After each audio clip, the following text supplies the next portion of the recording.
Everyone, I am Carmen Michael, the professional mic holder. Everyone, it's Alexis Cardoza. What's up, everybody? It's the Wild Rhino Clark Connors from Njpw Pro Wrestling, and I am here getting wild, drinking an 805. Hey, this is Billy Starks. Rip F and Bison. I ran out of booze. I am the fire starter, the Carney Killer. I am born to die, Jake Crest. This is Bobby Olson. This is Anthrax of H2O. My name's Christopher Landon, Anthony Streeter. My name is Frank Minetti. Ladies and gentlemen, it is the Red Air and one half of the PH Boys from Hood Classic Entertainment, representing the Hood Boys, the PH Boys, Purple Haze, Prince Alexander. This is Martin Stone, the original strong style hooligan. And today, you have the privilege of drinking at Moe's. And you know I'm drinking with Mo. And you are drinking at Moe's.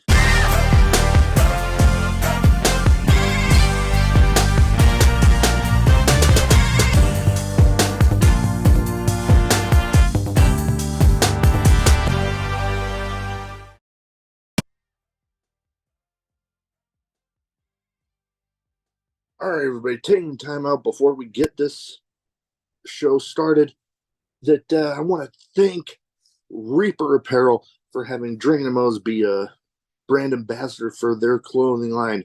They got good stuff. They got t-shirts. They got hoodies. They got beanies. They got lots of great stuff, encouraging everybody to break out of their comfort zone, live their best self, and hey, it's something I try to live every day. Now, be sure when you go and you're filling out your order, use the code Drinkin' at Moe's, get 10% off, and the link and the code will both be in the description. Let's fucking go. All right, Drinkin' at Moe's, my 2 cents here. Big Mo, Nate, we got Jesse with us again. But before we go, disclaimer. We are speaking of our opinions and our opinions alone. We are not affiliated with any wrestler or promotion. If you like our opinions, by all means, let us know. If not, we enjoy the civil discourse. We have the emails or DMs for that. All right. Now that shit's out of the way. All right. So we are on the heels right now as of recording of another WrestleMania. And, you know, every year WrestleMania, they have their WWE Hall of Fame inductions. Now, it brings up the idea of some of the other promotions, namely AEW, who would be in their first or maybe first couple of classes of a Hall of Fame.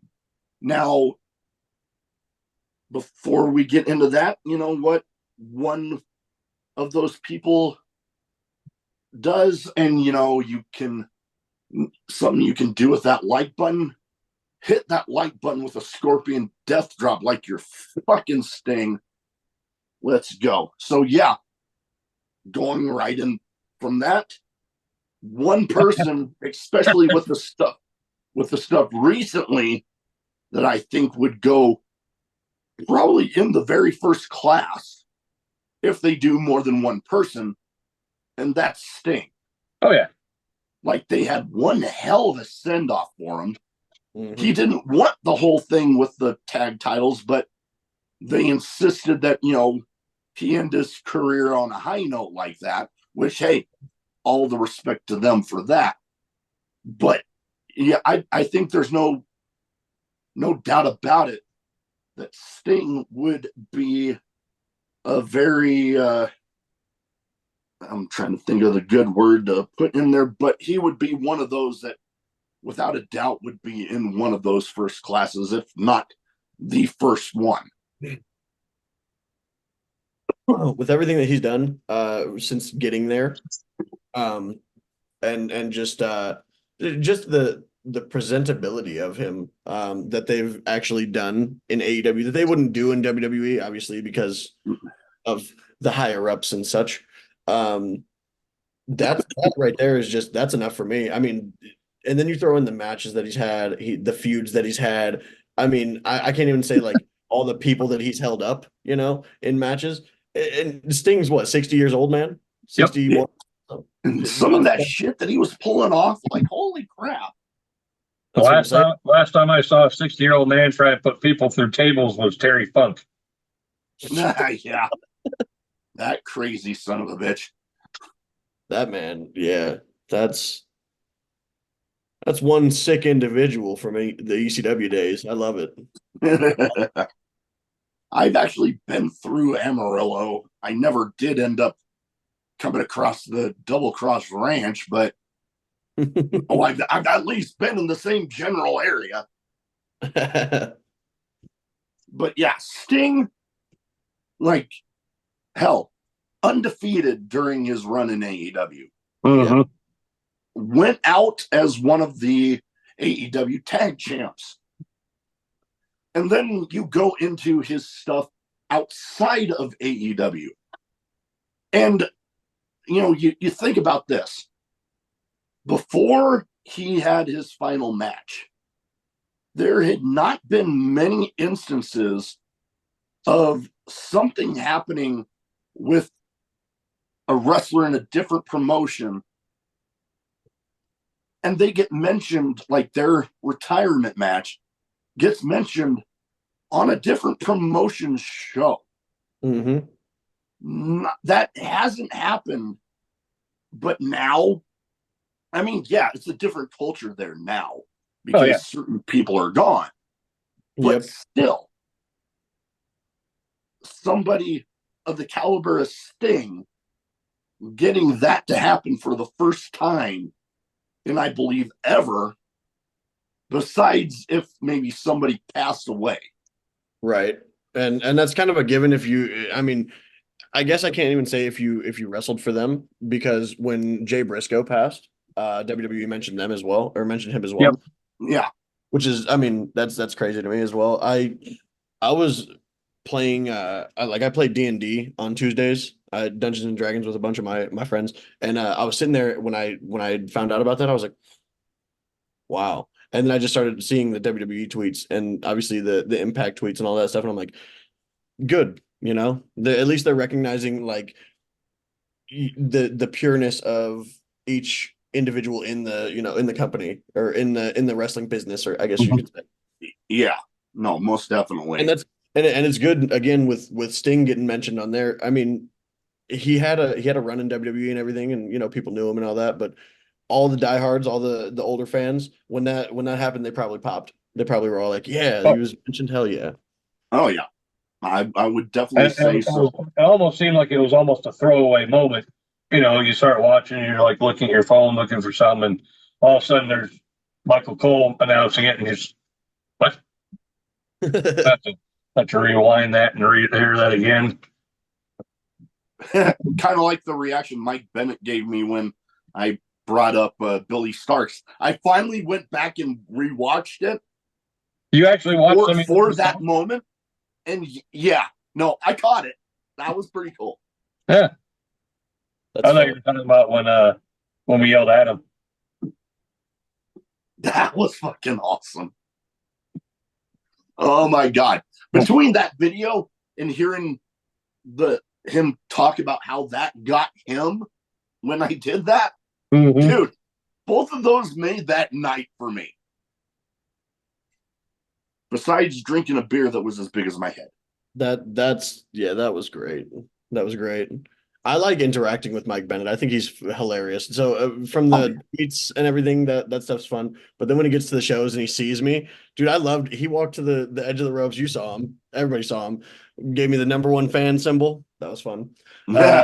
A #1 fan. the next time I met him, after that first show that he did here in Omaha, I got an 8x10 made of the picture from that night where he had gotten some Girl Scout cookies from somebody in the crowd and was eating them as he was walking by.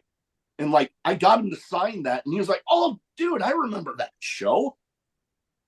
Yeah, he's such a kind-hearted person, man. I have an 8x10 signed by him and Maria from the show that they were both at. Just Oh yeah, I regrettably was not able to make that one, but yeah, that both of them class act people. And you know what? Probably a little further down the road, because I feel like Mike Bennett probably has a lot more left in the tank.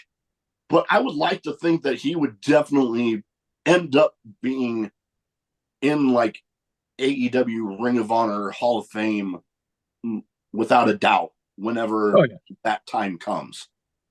Ring of Honor, definitely. AEW, we'll see. Oh yeah, for sure. I mean, if you're gonna lump both of them in together, there's that too. Because anymore, it's like you're lumping them both in together because the same guy owns both. Yeah. I mean, hell, and I love AEW programming, but we have mentioned it on this show many times. Here we go. Then it's like, okay, if I want to watch the Ring of Honor champs, I'll just go watch AEW because that's where they are. That's funny.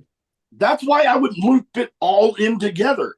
Have you ever thought about taking one of your Ring of Honor rants and just making it into a short little clip and then posting on X for like Tony Khan to see? I've debated it. Do what? I've debated it, but not like I think he would pay attention to it. You never know. Yeah, I'm not going there. I was about to go there, but I'm not going to. Drink your Dr. Pepper. Don't go there, Brian. Yeah, shut the fuck up. Wow. So back to the Hall of Fame stuff for AEW. Yeah. If we are looping it all together or grouping it all together or doing any of that, is everybody frozen? No? No, I'm still here. It looks like Nate's frozen. Oh, god damn it. No. I'll leave it up. I was gonna say Christopher Daniels, since we're on that subject. Oh god, yeah. Most definitely. Hell, I'm trying to remember. SCU was were they tag champs at one point? Yes.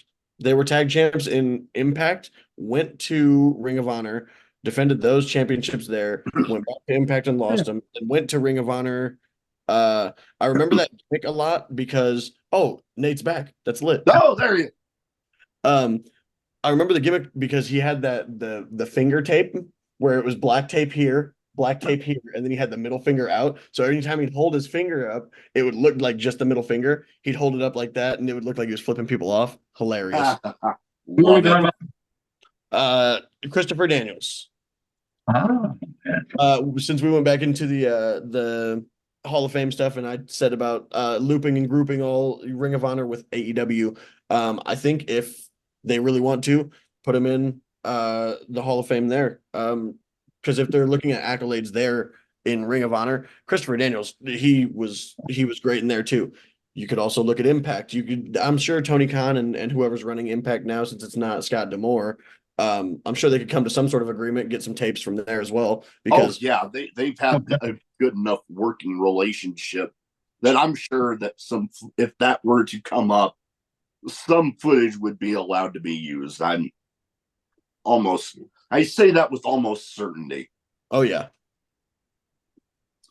One other person that I was thinking might be in for a first ballot, even though his time in AEW up to the point where he passed was relatively short, but Mr. Brody Lee.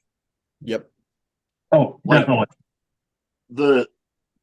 the impact that he had in that short time that he was there before he passed, being a TNT champion, founding the Dark Order when, no offense to the people that are still there in the what's left of the Dark Order, but when they were actually good and were actually used, right? Like they're still good, but it's like they don't seem to get used very much. But when they lost Stu Grayson, they lost me. I like Stu Grayson. Oh yeah, and him having that founding of that group, and then the tribute show that they did before, well, after he passed, it's almost like you could tell that whenever they would make an AEW Hall of Fame, that he would be one of the people being considered first. And I would assume that they're going to do, they could do two of them, but they would have to do, I feel like they would have to do somebody one year and somebody another, obviously with the headliner stuff. Sting one year. That would be the thing, yeah. I think if they did it, or if they were going to, Brody Lee would probably be the first one. And I think Sting would vouch for that. Oh, yeah. I honestly do. I think he would be like, yeah, I could go in any year, like if you want to put me in. But, yeah. No, I would, everything that I've not met him personally, but everything I hear about Sting definitely sounds like he's that type of person that if this situation were to come up, hell, it almost came up with his retirement match. He didn't want to win that. Right. But Tony Khan and the Young Bucks kind of insisted on it. So it would lean me towards thinking that he would do much of the same for this, for, indicating maybe Brody Lee should go first, just because whenever he would go in, he would deserve to be like the headline, the focus of that ceremony. Nate, what are your thoughts on that, man? What do you think? Who do you think would go in first, and what do you think about the whole situation? Words are hard. Words are hard, as Mo says. Dying. I think having Brody Lee go in the very first inductee, that's a good call. I mean, it's basic. Look how good Tony Khan's been to the family since then. I mean, I think his wife is still on the payroll. His wife is still on the payroll. She's the social media ambassador or something like that. I think that, and I'm wanting to say she's, and I mean, by all means, people in the comments correct me if I'm wrong. I'm wanting to say she's one of the people in charge of that AEW Heels, the women's initiative thing they got going. I'm wanting to say she's one of the top people involved in that too. So let's make that. You have Njpw, who's apparently is still being promised training. If you've seen any of the videos that they post of Njpw around when he's around everybody, he doesn't need much training. No, he seems like he's going to be one of those naturals that just gets it. So definitely, Brody, Sting would be the next year. If we're gonna do a Hall of Fame like TNA does now, where it's like you just have one person that goes in, then that would be how you do it. I wouldn't, Sting would go in next year. I would almost go to say that the year after that you put in Dustin Rhodes. Yep. After you put in Brody and Sting, definitely. Put in Dustin. That man's had a tenured career, man. That is 35, 40 years, something like that in business. And he's got his own, well, it's like everyone's doing now, that he's got his own promotion down in Texas. And we've all seen the video. So have you seen the video? Yeah. Jesse? Yep. Where he was introducing the what are they called? What are the South Texas Tag Team Championship. Yeah, yep. I was gonna say the ones that he was holding down. Yeah. That was a good one. And that still pops up from time to time. And it's like, yeah. I love that. Unfortunately, I say he's probably going to be in the AEW Hall of Fame. WWE, I don't know. I mean, he would deserve it. He would definitely deserve it. Much like feuds in WWE as well. Like, I don't know. Yeah, and hell, we've talked about it, and this episode actually comes out WrestleMania week on our hot takes. We're talking about somebody that was very close with Brody Lee, but Bray Wyatt getting inducted, and much like Brody Lee deserving to be the headline, the focus of it, and I believe it's actually come up that is pretty much why he's not getting inducted this year, because that they want, not only because of stuff with the family still being fresh, because it's still relatively fresh, right? Mm-hmm. But also thinking that Bray deserves to be that focus, the headline of whatever year that he goes in. Plus, as of this recording, I believe it's tomorrow night, the documentary on Bray Wyatt comes out. Yes, April 1st. Undertaker being the narrator. Reasons why he's not going in this year. They wanted to push the doc on him, and then next year he's the headliner. Yeah, I like that. Definitely. And now, kind of going back to the AEW stuff, I'm wanting to say, to kind of put a cap, this one might be a little bit shorter, but thinking that some of the people involved in the air quotes EVPs, I think they'll eventually be in for obvious reasons. Kenny Omega, definitely. Yep. Young Bucks, definitely. And yeah, it's just, there's a lot of people that could go in. It's just a matter of when do they think is going to be a good time to get that started. Right. Because, I mean, it's still a relatively young promotion. Mm-hmm. And they got other stuff that they could do to kind of build stuff up first. Up with a whole bunch of new tournaments.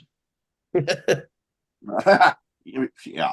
No, that's a whole nother thing, including another thing that I've already ranted on once during. We've already discussed Tony Khan and his love for tournaments. Yeah. Listen, I'm a fan of a good tournament too, man. But I like the beat the clock challenge. That's my favorite tournament. Mo and I have actually discussed it. It's like you turn on the TV and it's like they're talking about another tournament. Oh, every time it really is. Then it's like, okay, well, like now they got what do they got now? They got the world titles. They got some eliminator tournament going on. I saw, and then they also got the tag title tournament going on. And it's like, and I'm pretty sure at least it's not like the Owen Hart Owen Hart Cup. So why do they do so many tournaments when don't wins and losses matter in AEW? Isn't that a thing? You do, but if you haven't noticed, Tony Khan's got a boner for Japanese wrestling, and Japanese wrestling loves tournaments. Oh God! Classic, all oh that. God! You just got an image in my head right now. Oh God! That's on you, Mo. That's on you. No, Beavis going. Every time Tony Khan sees, oh, I can write a tournament. Oh, I can write in another tournament. Yep, exactly. It's like, what was it I saw? They had the international title eliminator tournament. Well, now they've got the Continental Classic. Oh. Oh boy. That's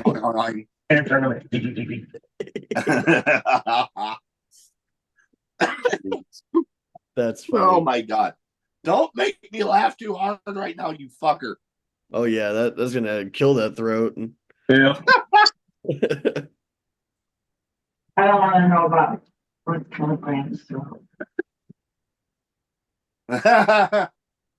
Go find a box of crayons and go have your dinner.